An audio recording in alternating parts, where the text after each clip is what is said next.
agradecemos la presencia a la señorita Maricel Martín, que nos va a dar esta charla sobre Mamantula. Ella es una profesional licenciada que colabora con la Congregación Miles Christi en La Plata actualmente, y bueno, nos va a dar esta charla que veníamos esperando hace un tiempo, así que desde ya te agradecemos tu presencia y bueno, comenzamos.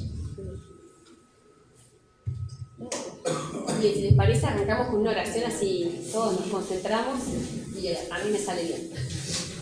Bueno. Dios te salve María, llena de gracia, el Señor es contigo, bendita tú eres entre todas las mujeres y bendito es el fruto de tu vientre Jesús. Santa María, Madre de Dios, ruega por nosotros pecadores, ahora y en la hora de nuestra muerte. Amén. María Antonia de San José, ruega por nosotros. En el nombre del Padre, del Hijo y del Espíritu Santo. Amén.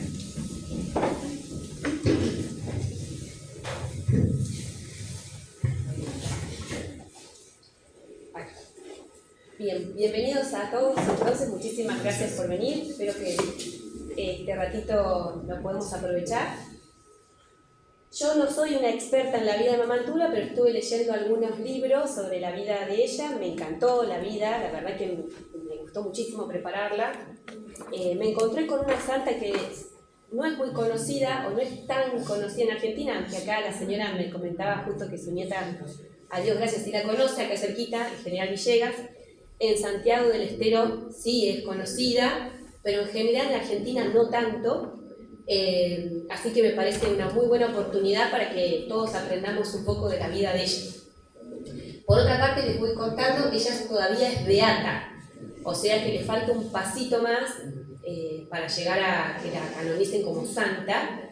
Eso seguramente va a implicar que suceda algún milagro, por lo que tengo entendido, como ustedes sabrán, para que llegue a ser de beata santa tiene que suceder al menos un milagro más.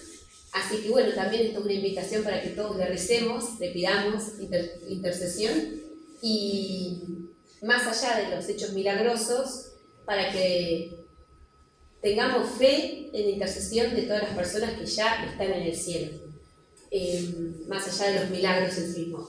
La vida de ella verdaderamente es ejemplar, algunas cosas por ahí más para admirar que para poder imitar, pero eso no quita que uno recupere o tenga un poquito más de fervor en hechos sobrenaturales que pasan, que suceden, aunque nosotros por ahí no sea lo habitual, no estemos tan acostumbrados. En la vida de estas santas se han dado un montonazo de situaciones que dan cuenta de una intervención sobrenatural y una vida ejemplar. Así que me alegró mucho prepararlo, lo comparto con ustedes. Les cuento mientras tanto que uno de los libros que más recomiendo por si alguno quiere leer, y que es cortito, así que no van a tener problema, se llama María Antonia de la Paz y Figueroa, ese es el nombre del libro, y la autora es Olga María, no sé si lo pronuncio bien, Browlewski, de la Fundación Santa Ana. De todos los libros que leí, este me pareció el más completo y el mejor tono. Cualquier cosa después se los pasamos por WhatsApp. Bien, brevemente, ¿quién fue María Antonia de San José? Ese es el nombre religioso. Ella se llamaba en el mundo, como se suele decir, antes de entrar a la vida religiosa, en el mundo se llamaba María Antonia de Paz y Figueroa. Fíjense que hay dos apellidos ahí, claramente venía de una familia más bien distinguida, de Santiago del Estero. Su papá era el general Juan José de la Paz y Figueroa, fundador de varios pueblos en Santiago del Estero. Ella nace en 1730. Fíjense, esto es antes de 1810, o sea que nuestro país no existía como tal, estamos hablando del virreinato del Río de la Plata, y no por casualidad. Uno empieza a mirar las cosas con mirada de fe y dice, bueno, Dios suscitó a esta santa, y de alguna manera ella estuvo preparando, o fue una, mejor dicho, de las personas que empezó a preparar el nacimiento de nuestra querida Argentina, o bien tuvo mucho que ver que los próceres posteriores de alguna forma también tuvieran una raigambre católica. ¿Por qué? Porque ella fue una de las que sembró la fe en nuestro país, sobre todo de la mano de los ejercicios espirituales de San Ignacio de Loyola. Quizás ustedes habrán escuchado quizás alguna vez nombrar. Es un tipo de retiro muy particular que de alguna manera, por cómo se fue dando la generación de esos retiros, tuvo muchísimo que ver la Santísima Virgen, en cómo San Ignacio iba escribiendo ese retiro, cómo había que hacerlo, etcétera, etcétera.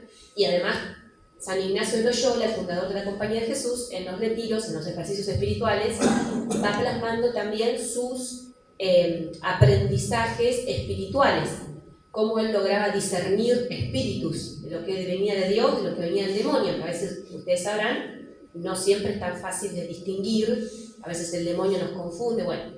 Y en los ejercicios espirituales como que está todo armado para que uno vea con claridad y con la ayuda del director de los ejercicios cuál es la voluntad de Dios para mi vida, sea la vida que yo tenga, laico, soltero, casado, religioso, lo que sea.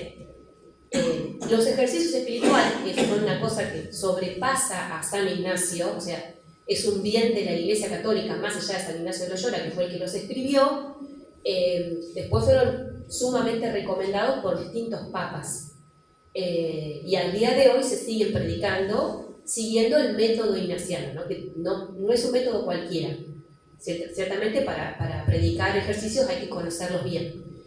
Bueno, fíjense lo importante que serán estos retiros, que ya digo, sobrepasa la figura de San Ignacio, que la misma beata, María Antonia de la Paz, prácticamente su vida la dedicó a organizar ejercicios espirituales. En eso prácticamente más, hacer obras de caridad, etc. Pero su vida apostólica fue ayudar a que haya gente que pueda hacer el retiro, nada más. Entonces uno dice, bueno, evidentemente, y vamos a ir viendo, Dios la acompañó y la señaló con muchos milagros. Así que se ve que su obra era buena. Y por supuesto también Mandinga, el diablo, estuvo acechándola muchísimos años, porque si no, digamos, si no hubiese batalla espiritual, no estaríamos en esta tierra, estaríamos en el Edén, no sé, en el paraíso. Pero bueno, ella tuvo que luchar internamente con una serie de cosas, externamente también. Fue probada en la virtud, muchísima paciencia, pero su obra apostólica fue tratar de que la gente haga este retiro para cambiar de vida, para mejorar, para pasar de ser una persona fervorosa a una persona santa, una persona que tiene más. Bueno, o la gente que por ahí tenía una mala vida, una vida de mucho pecado, bueno, que cambie de vida. Entonces fíjense lo importante que sean estos retiros, que esta beata se dedicó específicamente solo a organizarlos. Que no falte la comida, que haya un lugar donde dormir, que haya un sacerdote que los pueda predicar y que sea idóneo, que sepa de los ejercicios, etc. Bueno, entonces, nace en Santiago del Estero en 1730, como decíamos recién. Sus primeros pasos en la vida espiritual fueron guiados por el padre Ventura Peralta, un jesuita. Ustedes sabrán que la Compañía de Jesús es una congregación de varones. En general no tiene una rama femenina como sí sucede en otras. En el caso de los jesuitas no tienen rama femenina. Sin embargo, esta mujer comienza a generar su vida muy cercana a los jesuitas, siempre colaborando con ellos, en un perfil más bajo, si se quiere, sin tanto brillo, un perfil más humilde, y termina armando una congregación, es la fundadora de una congregación que son las beatas hijas de la Inmaculada. Ahora les voy a decir bien, las hijas del Divino Salvador y de la Santa Casa de Ejercicios. Esta congregación al día de hoy existe en Argentina, están en distintas provincias, sobre todo más en el norte, y podríamos decir que al menos en Argentina son la rama femenina, si se quiere, de los jesuitas, ¿sí? Beatas hijas del Divino Salvador.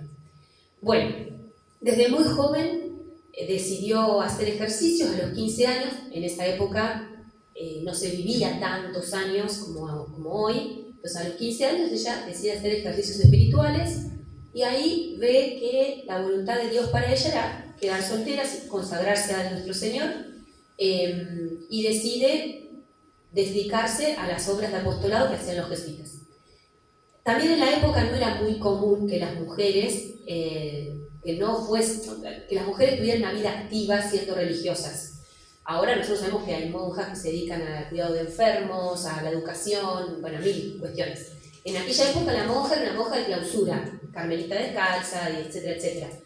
Ella no. En ese sentido, una cosa bastante moderna, si se quiere, para la época, y lo que ella arma es un beaterio. Beaterio significa un grupo de mujeres que viven como laicas, consagradas, viven para servir a nuestro Señor, pero de civil, y están inmiscuidas en el mundo. Sin embargo, por el buen ejemplo que daban y por la vida piadosa que llevaban, la verdad que llamaban la atención, o sea, llamaban la atención para bien, porque era una mujer con la que se podía hablar en un tono espiritual muy alto, y aun no por no ser monjas de clausura, no tenía una vida espiritual elevada, de mucha oración, de sacrificio, etc. Entonces, ella y un grupo de mujeres comienzan a colaborar con los jesuitas, específicamente haciendo esto de ayudarlos en todo lo que podían respecto a los ejercicios espirituales fundamentalmente. ¿Qué pasa? Esto transcurre el tiempo y llega el 27 de febrero de 1767. Ya tenía 37 años Mamantula. Y sucede un hecho que ustedes conocerán muy bien, que es la expulsión de los jesuitas de España y de todo el mundo. Nosotros por ahí, que no estamos muy familiarizados con la historia, no nos damos cuenta qué significó exactamente ese suceso, y en algunos casos nos hablan muy mal de los jesuitas, pero la verdad que uno mira la obra y dice, bueno, esto no es normal, ya que estos curas hayan llegado hasta América para hacer todo lo que hicieron en tan poco tiempo, inmiscuidos con los aborígenes, etcétera, etcétera, hablando y aprendiendo el mismo idioma que ellos, etcétera, todo lo que uno ve que han hecho, que es verdaderamente impresionante, y en el tiempo que lo hicieron con más razón. Así que bueno, esta es una obra que viene de Dios. En 1767, por las presiones que recibe el Papa de los Reyes, se termina suprimiendo la Compañía de Jesús. A tal punto, y yo solamente les menciono esto para que uno tenga más o menos idea de qué significó eso. Dice, las tropas reales acudieron a las 146 casas de los jesuitas y les comunicaron la orden de expulsión contenida en la pragmática sanción. Fueron deportados de España solamente 2.641 jesuitas y de las Indias 2.630 miembros. Imagínense lo que debe haber sido que se vayan y dejen la obra y dejen las ruinas jesuíticas, justamente, lo que debe haber sido en ese momento, digamos, una cosa absolutamente desoladora. De golpe y porrazo no están más, los vuelan de un plumazo. Claramente a María Antonia, que venía ayudando con ellos y colaborando, y su vida pasaba en torno a la colaboración en los apostolados de los jesuitas, esto significó un dolor muy grande porque ella se quedaba sin su apostolado. Y si bien a ella directamente no la afectaba, porque ella no era miembro específico de la compañía, ni una compañía de varones, de sacerdotes y de hermanos coadjutores, claramente se veía afectada indirectamente toda su vida. Y además ella veía el bien que hacían los ejercicios espirituales, y de golpe, nada más. Pero bueno, evidentemente Dios le inspira algo que para la época era una locura absoluta. De nuevo, tratar de posicionar, estamos hablando antes de 1810, 1767. Dios le inspira que ella propague los ejercicios igual y busque otros sacerdotes. Por eso decimos que los ejercicios superan a San Ignacio de la Compañía de Jesús. Otros sacerdotes que puedan predicar el retiro. Bien, entonces, María Antonia decide usar sotana, se viste con una sotana de sacerdote, se calza una cruz de 2 varas, que es la que usaban los jesuitas cuando salían de misión, y se cuelga al cuello lo que ella después llamará el manuelito. Vieron que Emmanuel viene de Jesús, viene bien Jesús, algo así significa la traducción de Manuel. Bueno, el manuelito se lo cuelga al cuello, que es un niño Jesús en una cruz. Y con eso sale a misionar. ¿Qué es misionar? Es ir por distintos poblados, primero en Santiago del Estero, después pasa a Tucumán, etc., buscando sacerdotes que quieran seguir predicando los ejercicios espirituales. Y además va descalza, así, como uno la ve. Realmente se la dibuja de esta manera. Bueno, ¿cómo hace los viajes? Ahí simplemente estuve mirando un poquito algunos de los mapas que muestran todo lo que ella hizo descalza, siempre descalza. Y ese es el recorrido completo de la vida de Mamá Tula. Como verán, es una cosa que tampoco es normal.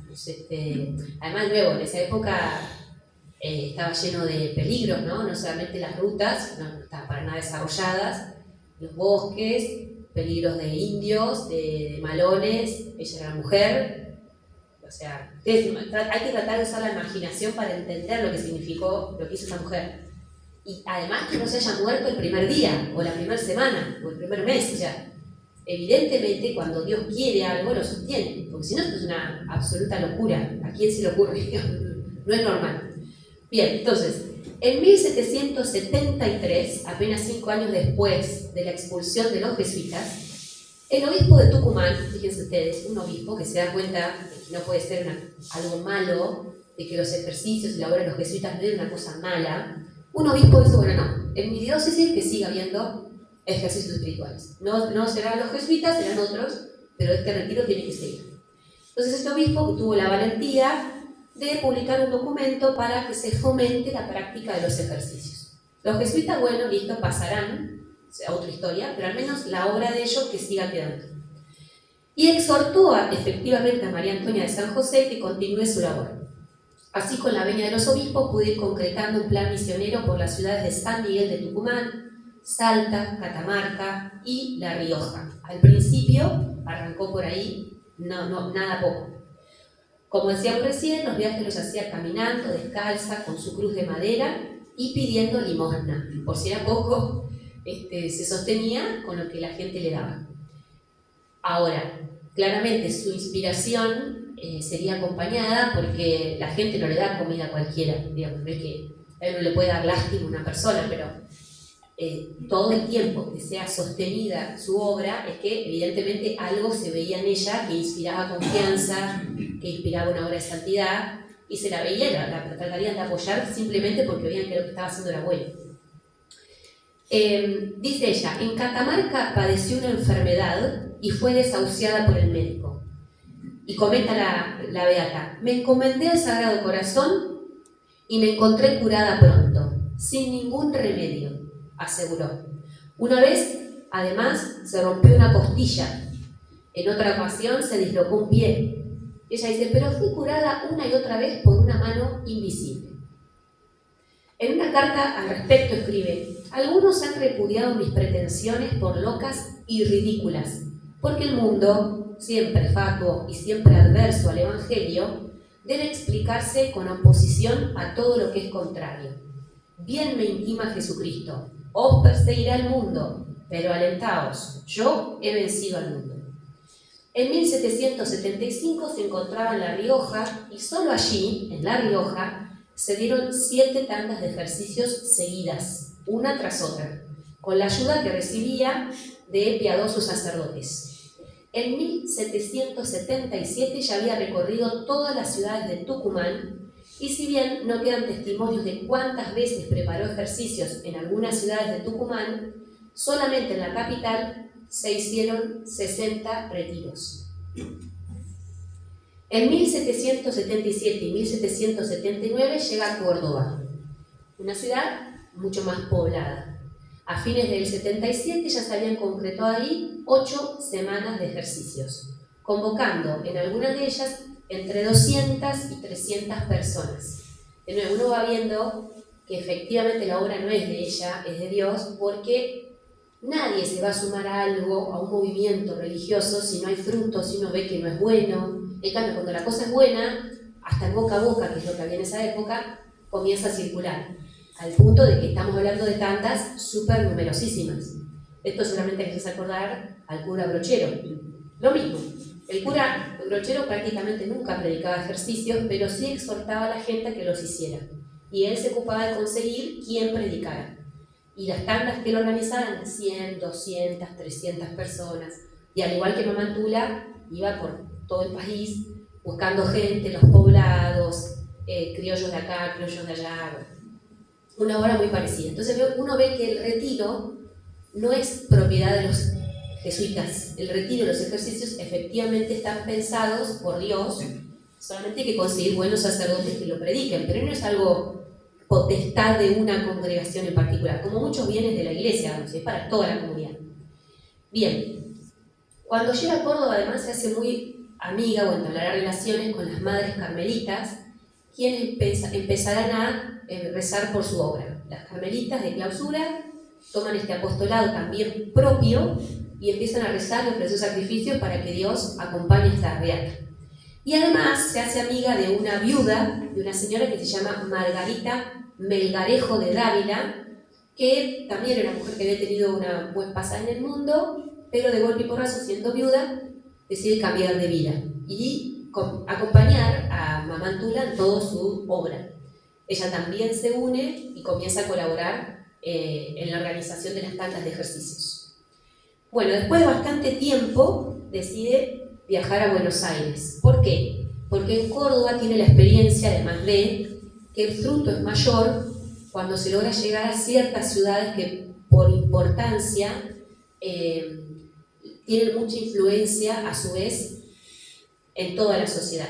Es como que trata de llegar a los núcleos más importantes del virreinato, porque se da cuenta que ahí, si logra llegar a esas ciudades que son muy importantes por su posición geográfica, importancia cívica, etcétera, etcétera, el bien que se logra es mayor. Entonces dice, bueno, vamos a Buenos Aires. Y cuando decide ir a Buenos Aires, de nuevo va descalza, etcétera, etcétera, afrontando todos los pesares del viaje. Yo acá puse algunas fotos para que uno se dé cuenta más o menos qué significaba, o qué significa Santiago del Estero, de donde ella salió, y qué significa pasar más o menos por rutas de este estilo, digamos, ¿no? No hay nada asfaltado, etcétera, etcétera. Me parece que las imágenes, si bien son actuales, ayudan a que uno con la imaginación trate de darse cuenta de lo que hizo. Bien, llega a Buenos Aires. Cuando decide emprender el viaje, tiene más o menos entre 46 y 47 años, que para la época ya era una mujer grande. Sin embargo, está como quien diría en el apogeo de su vida porque tenía una madurez. Ya había tratado con muchísima gente, había tratado con obispos, había tratado con personas, con sirvientes, siempre con un don de gentes muy particular, digamos, que le permitía ser afable con todos y caer bien y no tener dificultades, con cierta sencillez. Evidentemente también Dios le había dado un trato o un don especial para poder tratar con todo tipo de personas y que la gente la encontrara en alguien cercano, no alguien distante de la alta sociedad, etcétera, etcétera. Ella, por otra parte, se preocupaba mucho en que no supieran que su papá había sido un general, fundador de Santiago. No, siempre buscando un perfil bajo, y de hecho, los quichua parlantes en Santiago del Estero la hicieron conocida como con el nombre que actualmente también nosotros conocemos, que es Mamá Antula. Mamá simplemente por el cariño espiritual de madre, y Antula es en el lenguaje quichua lo que vendría a ser Antonia. Entonces, Mamá Antula, María Antonia de la Paz y Figueroa, ella le gustaba decir María Antonia de San José, por su gran devoción al santo. Bueno, no se sabe cuánto dura el viaje hasta Buenos Aires, lo que sí obviamente sabemos que ha pasado por peligros de hambre, de sed, que comería frutos silvestres, que sería acompañada alguna vez por pueblerinos que pasarían de pueblo en pueblo acompañándola un trecho del viaje a ella y a un grupo de mujeres que ya se le habían sumado. Por supuesto, de nuevo el peligro de los malones indios, que buscarían parajes para descansar, porque tampoco es que estaba tan poblado nuestro país, no había tantas localidades unas al lado de la otra, así que más de una vez descansarían en medio del campo. Y que además Dios quiso que una de las mujeres que la acompañaban, que también era beata, falleciera en el camino, lo cual también sería, como de esperar, un dolor muy grande, porque bueno, iniciar una obra y lograr que gente se sume y después que una de ellas muera, debe haber sido un dolor muy grande para Mamá Antula, pero bueno, siempre siguiendo adelante con la voluntad de Dios, pudo llegar finalmente a Buenos Aires. En 1779 llega a la capital, bueno, la que después sería la capital de nuestro país, y bueno, al principio por el gran estado de pobreza, cansancio, etcétera, con el cual apareció, Un grupo de muchachos que estaban cerca de la iglesia la tratan de loca y la empiezan a apedrear.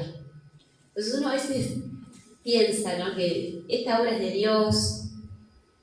Pasó caminando descalza, mortificándose por las almas para ofrecer sacrificios. Se muere una compañera del camino, llega al lugar que piensa que Dios la manda y la reciben a pedradas. Cualquiera de nosotros diría, bueno, no, me equivoqué, digamos, ¿para qué llegué hasta acá? Evidentemente no es lo que Dios quería, se me murió una compañera, yo estoy desahuciada, estoy cansada, maltrecha. Y sin embargo, evidentemente la mamá Tula, tendría otra convicción o sería capaz de sobreponerse a sus propias dudas.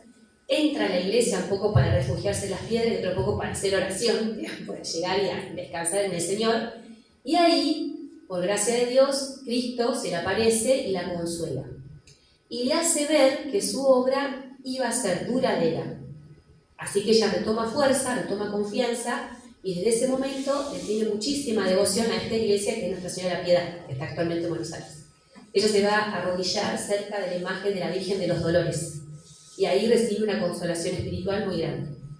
Bueno, se recupera y va a la casa de una persona que le habían recomendado, una familia que la recibe y está unos días recuperándose del viaje junto a sus compañeras.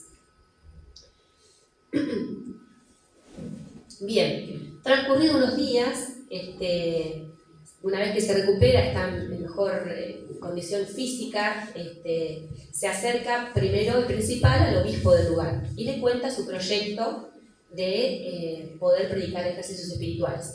En aquel momento estamos hablando de Monseñor Malvari Pinto. Sin embargo, Monseñor, que sabe de la historia de la Beata, decide postergar el inicio de la obra de los ejercicios espirituales en Buenos Aires por 6 meses. Entonces ella vuelve sin pronunciar palabra de queja, con la faz inmutable, sin enojarse, sin hablar mal del obispo, se vuelve a la casa que le habían recibido y espera 6 meses. Vuelve a presentarse a los 6 meses y el obispo le hace esperar 3 meses más. Y de nuevo, uno va viendo que a veces los propósitos que uno tiene, si los ve con claridad, si vienen de Dios, no hay que agotarse a la primera de cambio, digamos. O sea, evidentemente, si uno ve que hay algo en voluntad de Dios, cuando empiezan a aparecer problemas, no hay que dejarse arrastrar por eso, con paciencia, sigamos adelante. Ahora, claramente hay que haber visto que eso es voluntad de Dios, ¿no? Si uno te queda alguna duda, sonaste porque vienen los problemas. Pero esto es una paciencia heroica, o sea, verdaderamente fue semejante viaje. Y además con el solo hecho de querer ayudar, organizar los ejercicios, ni siquiera que los predicaba ella, digamos. Pero bueno, evidentemente la obra de Dios era muy fuerte y tenía que seguir adelante. Ahora, una vez que obtiene el permiso del prelado, del obispo, que finalmente también usa este tiempo para probar si la obra era buena, para probarla a ella, si estaba viniendo de Dios o no, cuando se da cuenta que la obra es de Dios, que ella es perseverante, que espera con paciencia, que tiene buen ejemplo, el prelado no solamente que la ayuda, sino que incluso va a llegar un momento en el que no va a admitir a ningún sacerdote ordenado nuevo, digamos, sin que antes haya pasado por los ejercicios espirituales organizados por la hermandura. Él no admite nuevos sacerdotes en su diócesis sin que antes el candidato, el seminarista, primero haga los ejercicios. Así que, bueno, evidentemente le dio su visto bueno. Ahora bien, una vez que logra obtener el permiso del obispo, después de estos 9 meses que mencionábamos recién, pide permiso civil. Entonces se acerca al virrey. Imagínense también lo que significa para una mujer sola, vestida con una sotana que no era lo habitual, etc., hablar con un virrey, lograr los contactos necesarios para poder presentarse en persona. Bueno, y cuando el virrey la ve, y la ve vestida con una sotana a una mujer, además descalza, la trata de loca y se la saca encima. Entonces, al poco tiempo la despacha su presencia, aunque finalmente, por la buena fama que ella se empezó a hacer en el lugar, la admite. Y le da el permiso para que empiece a utilizar casas para predicar los ejercicios espirituales. Primero, como toda obra, comienza con poco. no tenía una casa propia, entonces alquila 2 casas. El dinero de la providencia, limosnas. Una de las casas era vecina a la iglesia de San Miguel, entonces la gente iba a la iglesia, ahí recibía las pláticas, ahí rezaban, después se volvían a la casa y ahí dormían, todos los que hacían el retiro. Y otra casa fue vecina a la iglesia de Montserrat. Ambas iglesias están actualmente en Buenos Aires. Es lo mismo, la gente iba a la iglesia solamente a recibir la predicación del sacerdote, se quedaban rezando, meditaban y después volvían a la casa para dormir, comer, etc. O sea que eran casas sencillas, que no tenían grandes habitaciones, sino simplemente lo usaban para comer y dormir. Hacia 1783 se calcula que unas 25.000 personas en Buenos Aires habían realizado los ejercicios espirituales. Y todo esto se hacía con muy poco dinero, porque no todo el mundo podía pagar. Y los ejercicios los hacía gente distinguida como gente muy pobre. Entonces se obtenían evidentemente grandes limosnas y había siempre una mano de la providencia dando vueltas por ahí para que apareciera la comida necesaria. Bien, para la estabilización de la obra deciden construir primero un beaterio. Otra vez, esto es llamar a nuevas mujeres que ayudaran a que la obra continuara. Y después deciden tratar de construir una casa de ejercicios propia.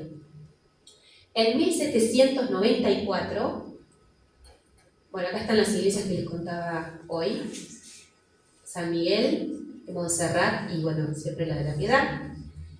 En 1794, el procurador síndico de Buenos Aires, don Miguel de Ascuénaga, masón, hay que decirlo, se le presenta a él el proyecto de construir una casa de ejercicios y él dice que no.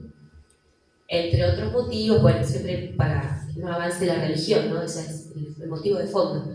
Pero él dice, bueno, no, si me hubiesen dicho que era solamente la casa de ejercicios no tendría problema. Lo que pasa es que esta mujer quiere construir al lado de la casa de ejercicios un beaterio, o sea, una casita donde vivir ella y las demás mujeres que estaban colaborando con la obra. Y eso es otra cosa. Además, los ciudadanos de aquella época de Buenos Aires ya estaban siendo apremiados con otros impuestos. Y ayudar en esta obra implicaría que la misma gente tuviera que pagar más dinero a la ciudad para que se pueda construir. Bueno, puso una serie de obstáculos para que no se construyera la casa de ejercicios. Finalmente, no se discute en el consejo, en fin, y se termina decidiendo que se iba a construir solo la casa de ejercicios, nada más, en una manzana muy grande que obtienen como donación. Y que las mujeres que se iban a admitir tenían que ser mujeres que necesitaran ayuda o que tuvieran una vida que haya que reformar. Entonces, bueno, la mamá Tula, tras que tenía trabajo, digamos, se ocupa también de la reforma de vida de algunas mujeres de la época que se las encomiendan especialmente a ella para que con estas mujeres ella pueda continuar la obra de los ejercicios. Así que admite beatas y admite a su vez un trabajo particular, no con todas beatas, pero sí con mujeres que necesitaban una ayuda particular porque venían de una vida mala. Bueno, así comienza la construcción de la casa de ejercicios finalmente, que al día de hoy existe, está en el momento actual se predican ejercicios espirituales al día de hoy, o sea que la promesa de nuestro Señor cuando ella llega a Buenos Aires en la Iglesia de la Piedad se cumple. La obra nunca discontinuó, siempre se predicaban ejercicios. Esta casa actualmente funciona como casa de ejercicios y también como museo, las dos cosas. Entonces uno puede ir, recorrerla, etc.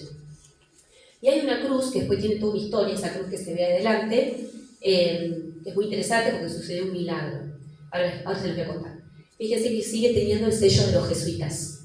A pesar de todo, ella siempre va con la impronta de la compañía de Jesús por delante.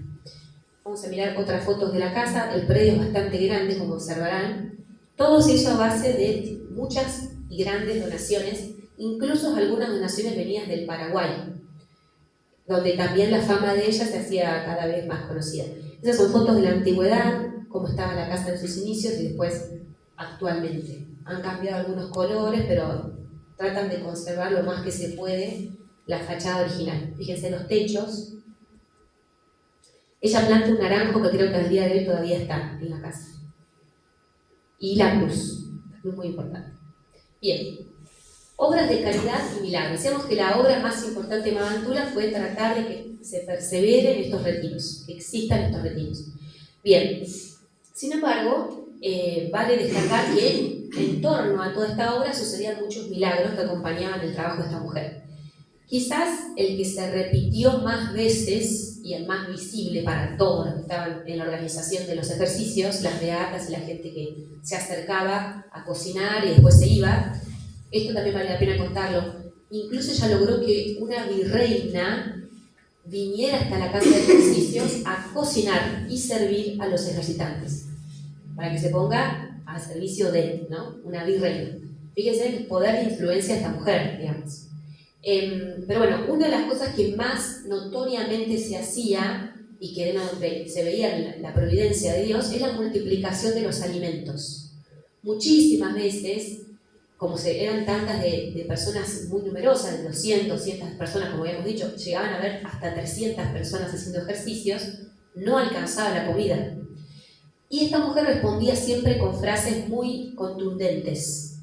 Decía, no puede ser, hija, ha de alcanzar, Dios proveerá. O por ejemplo, decían, cuando la encargada de la cocina decía, madre, no tenemos comida para 30, 100 personas, no puede ser. Manuelito, el famoso niño Jesús en la cruz, nos lo ha de dar. Vayan a verlo, vayan a rezar. O si no, nos mandaba a rezar la imagen de la Virgen de los Dolores, de la cual era muy devota. Dios proveerá, Manuelito nos lo ha de dar, nuestra abadesa, así le llamaba a la Virgen, nos lo proporcionará, id a pedírselo, y con estas frases, después la gente volvía a la cocina y aparecía el pan, aparecía la comida, o incluso alguna vez, una de las posibilidades relata que la comida estaba en una olla, era un guiso, no alcanzaba más que para 30, Madre Mamantula se acerca hasta la cocina, empieza a repartir ella la comida, y efectivamente alcanza y sobra incluso para los pobres que se acercaban a la casa para poder alimentarse. Así que esto fue como lo más repetido, de lo cual hay más cantidad de testimonios que hablan sobre la multiplicación de la comida. Lo mismo le pasaba al cura Brochero. Pero no solamente pasaba eso, sino que alguna vez se comenta, había cambio de sustancia. Esto es, ella necesitaba postre para los ejercitantes y se encontraba con que no había nada dulce. Entonces, cuando se acercaban los vendedores ambulantes de la época, cargados de frutas o de otra cosa, vela, lo que fuese, ella decía, ábranme las alforjas. Y el señor, no, mire, yo esta vez no traje frutas, traje vela, le vendían una serie de cosas, pero no había comida. Por favor, ¿me puede abrir las alforjas? Yo le digo que usted tiene. Bueno, insistía tanto que el señor le decía, bueno, está bien, le abro, pero acuérdese que yo no le traje, esta vez traje otra cosa, no estoy... Abrían y aparecían duraznos, frutos secos, incluso que no eran de estación, o sea, para proveer el milagro, para probar que era efectivamente la mano de la providencia, aparecían frutas que no eran de la estación correspondiente, con lo cual, más vale que quedaran todos sorprendidos. En otras ocasiones, visitaba casas llevándoles comidas que sobraban de los ejercicios a los pobres, ¿no? Y solía ir a ciertos lugares donde las familias tenían dificultad. Entonces ella llegaba con la excusa de repartir el dinero que sobraba de los ejercicios, el alimento, quiero decir, y solía entrar a las casas en momentos de cierta dificultad. Se cuenta una vez que aparece, tiene un conocimiento sobrenatural de un hecho que le estaba sucediendo a una chica, una muchacha joven, enredada en vanos amores, dice acá, que iba a dar fin a su vida, se iba a matar. Entonces Mamantula entra a la casa, pide permiso, pide hablar con la chica, le dan permiso porque ya gozaba de cierto prestigio, un poco retirada del centro de la casa, se va hasta la habitación, habla con la chica y le empieza a descubrir lo que ella tenía pensado hacer.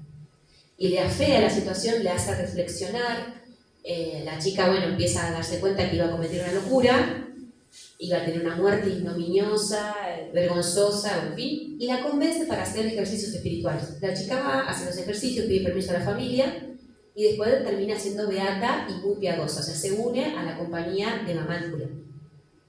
En otros momentos se sabe que solía ir a visitar presos, de nuevo siempre con bajo perfil, y uno de ellos, que había sido condenado a muerte, pide la intervención de Mamantula en el asunto, y ella aparentemente se aparece a medianoche en la casa del virrey y le dice que vuelva a revisar el caso porque iba a ser sentenciado a muerte un hombre inocente.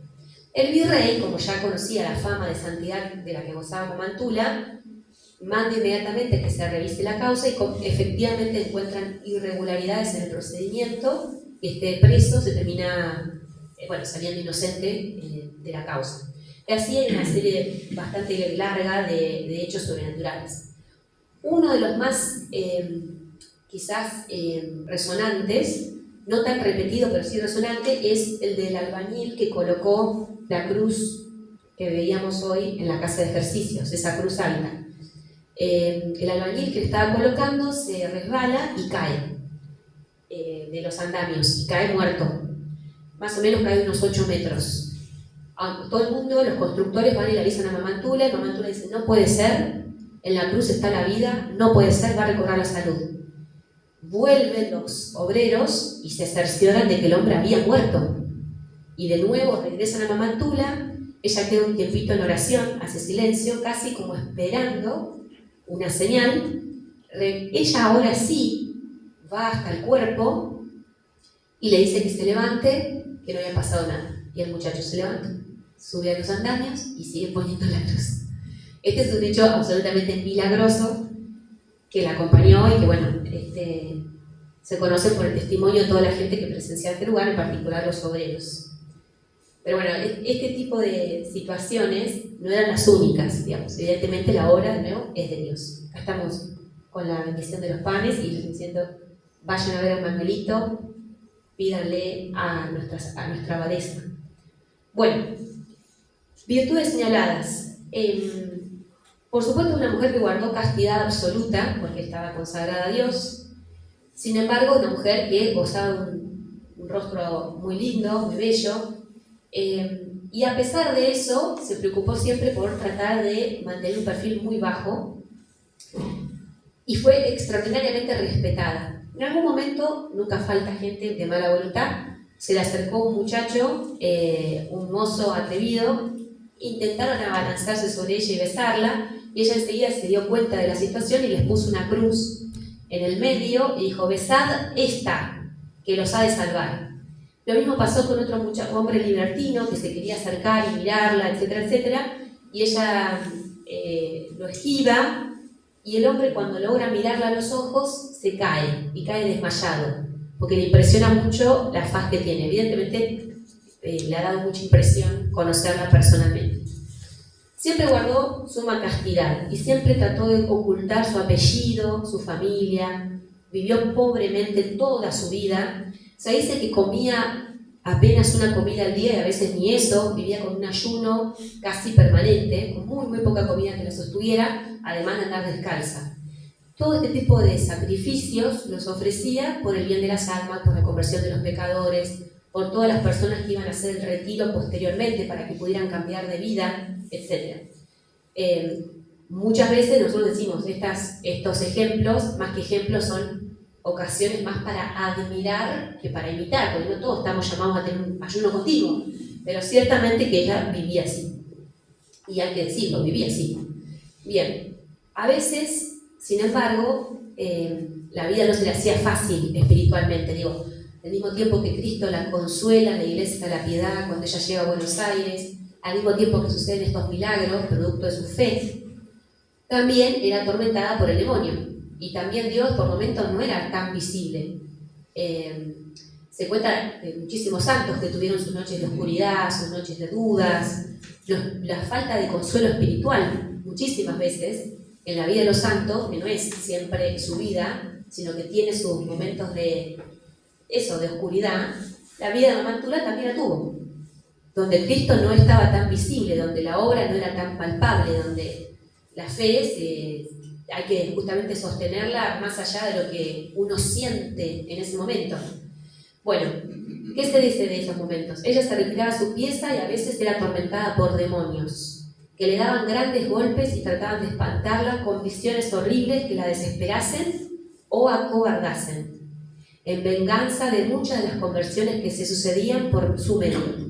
Entonces, pedía a una compañera que dormía cerca de su celda que le cantara el Padre Nuestro. Recitando oraciones se podía tranquilizar. Otras veces ella decía, esta frase me gustó mucho, dice: yo vivo confundida y mi único consuelo es darle igual gracias a Dios por todos los bienes que me da y ofrecerme ciegamente a su voluntad.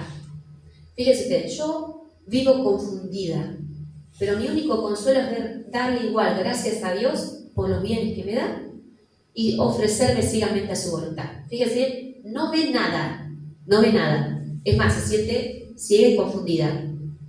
Pero sin embargo ella dice, bueno, igual yo le doy gracias a Dios y sigo adelante. Hay una frase muy linda también de Madre Teresa de Calcuta, hay un libro que se llama Ven, sé mi luz, que está dedicado a Cristo, es una frase de ella, Ven, sé mi luz, donde la Madre Teresa dice exactamente lo mismo. Ella ve con claridad la obra que tiene que hacer, la ve con claridad, comienza la obra, Cristo se le aparece en un momento para confirmarle su obra, la obra comienza a expandirse, como se han expandido las hermanas de la caridad, pero ella después no tiene más consuelos espirituales. Y el resto de su vida es una gran oscuridad espiritual. Sin embargo, Madre Teresa, fíjense ustedes, sigue adelante. Sigue adelante, sigue adelante. Ya lo vio con claridad, adelante. Bueno, muchas veces pasa en la vida de los santos y en la vida de los laicos. No siempre Dios es consuelo. Y no quiere decir que no exista. No siempre Dios es consuelo. Bueno, ¿cómo llega a su muerte? Dice, bueno, como hemos dicho, desde los inicios de su labor de propagación de los ejercicios, María Antonia había reunido en torno suyo a muchas piadosas compañeras que se ocupaban de servir en la casa. Proporcionar comida a los ejercitantes, pedir limosna, enseñar a las mujeres que entraban voluntariamente o a las reclusas que ingresaban, como hemos dicho anteriormente. Se ocupaban también de enseñar las primeras letras a las niñas, la doctrina cristiana y algunas labores. Al principio hacían algún voto, solamente los que querían y de manera privada, vistiendo el hábito de alguna tercera orden. Podían ser tercera orden de la Merced, podía ser tercera orden de los dominicos, etc. O el hábito ignaciano como usaba mamá Antula. Pero todavía la congregación no tenía una forma y una regla concreta. Como brochero, mamá Antula salía por todos lados a buscar personas que quisieran hacer los ejercicios y era acompañada por sus compañeras. Vio llegar la última hora con tranquilidad y serenidad, como quien ha cumplido su deber. A los 69 años, cuando el promedio de vida en el virreinato era de 55, en lo exterior parecía una mujer todavía fuerte, pero en lo interior su constitución se hallaba gastada por las privaciones, penitencias, fatigas y, hay que decirlo, por los sufrimientos del espíritu, que estas obras muchísimas veces traen consigo. Sufrimientos que traen consigo el hecho de tratar de salvar las almas, ver cómo la gente responde o no responde.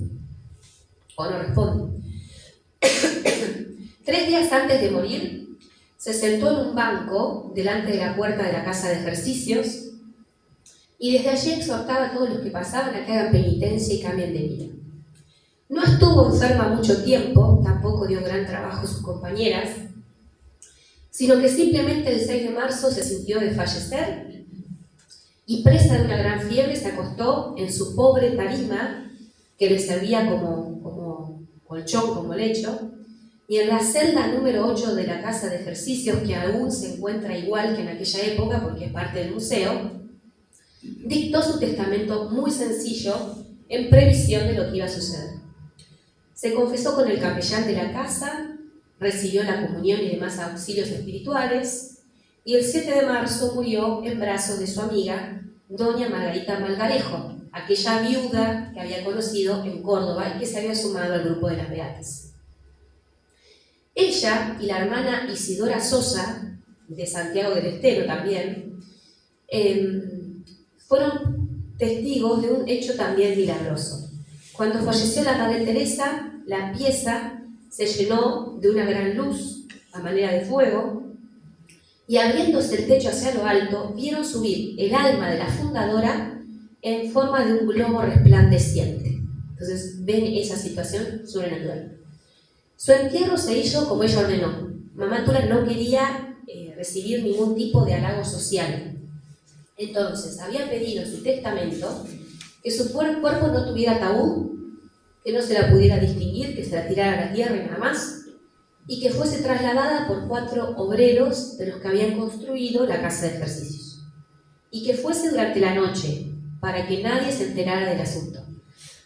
Esto también nos recuerda los cartujos, por ejemplo, cuando mueren los monjes cartujos, tiran el cuerpo en algún lugar del terreno donde están, en la montaña, y ponen en la lápida: aquí yace un cartujo, punto, nada más. Entonces uno no sabe ni quién fue, ni quién no fue, ni el nombre, ni el apellido.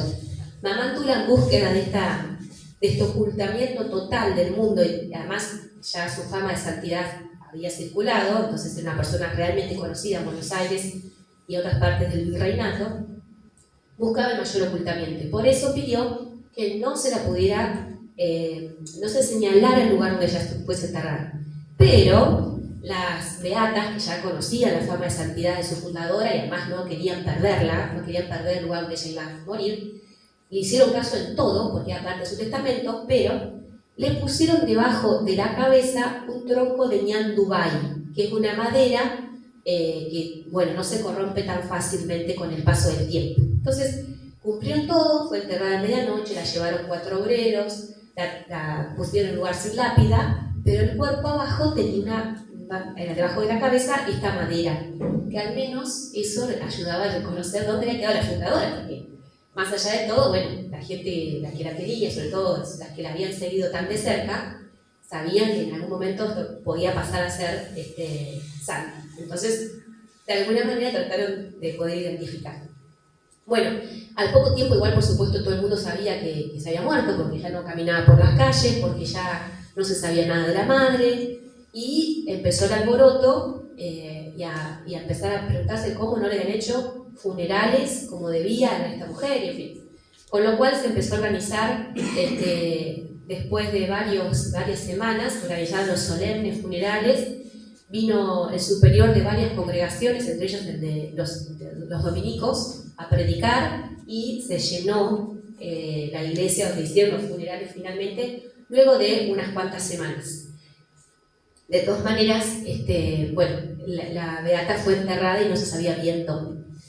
Bueno, algo que sirve mucho para saber su influencia apostólica es que la obra de las tandas de ejercicios que había realizado la Madre Antonia antes de llegar a Buenos Aires seguía dando frutos y nuevas vocaciones se unían también a las beatas, creciendo también su fama de santidad.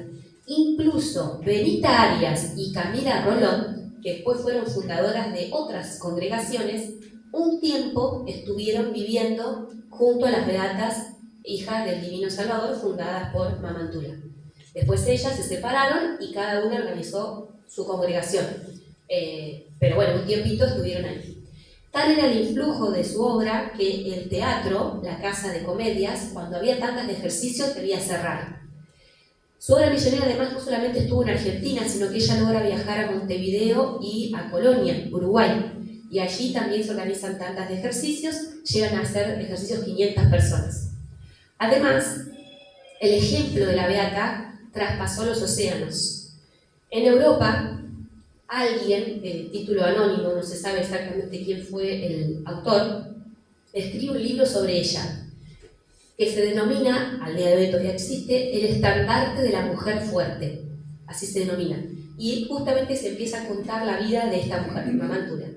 En Rusia, donde habían ido los jesuitas expulsados de todas partes del mundo, y en Francia, se conocen algunas cartas que ella se escribía con algunos jesuitas, y solamente por el tono y el contenido de esas cartas, algunas congregaciones religiosas empiezan a conocer la vida de esta mujer, e incluso algunas de estas cartas llega a la priora de la priora carmelita de Saint-Denis, un monasterio carmelita en Francia. Esta priora se contacta con las cartas de Mamántula, las lee y queda como muy impresionada espiritualmente por el contenido de las cartas, por cómo se transmitía la obra que estaba llevando adelante, y comienza a haber una reforma en el propio Carmelo de Saint-Denis. O sea que evidentemente las cartas de esta mujer tienen un tono espiritual muy alto. Además de que se cuentan cosas impensables para la época, como toda la obra que ella fue llevando adelante gracias a la gracia de Dios.